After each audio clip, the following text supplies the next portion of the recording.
Sushi is a well-known Japanese cuisine made up of rice that is seasoned with sugar, salt, and sweetened vinegar, also known as vinegared rice, and contains either raw or cooked seafood such as tuna or shrimp, vegetables, and a type of dried seaweed called nori that is used to wrap the rice.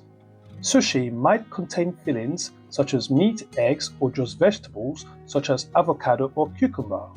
Sushi is rich in protein, omega-3 fatty acids, vitamins and minerals, and so good for digestion, heart and brain health. However, there are three main dangers of eating sushi. 1. Sushi that contains processed shellfish or frozen shrimp can have a high amount of sodium, roughly over 1 gram, which is more than half the daily recommended maximum of 2 grams of sodium per day, and can lead to high blood pressure, causing increased risk of heart attacks, strokes, and kidney disease. You can reduce high sodium intake by eating fresh instead of processed shellfish and avoiding salt for cooking. 2.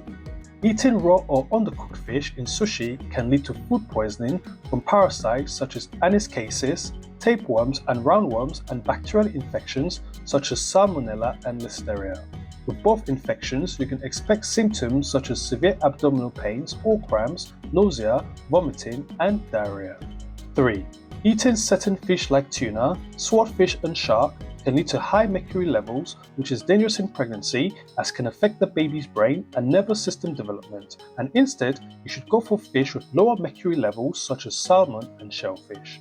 To reduce your risk of infection, make sure you check into a reputable restaurant with good hygiene rating, especially if your preference is for raw fish. If you're in a high-risk group, such as pregnancy, elderly, or weakened immune system, then you should avoid raw fish and go for vegetable sushi or cooked fish.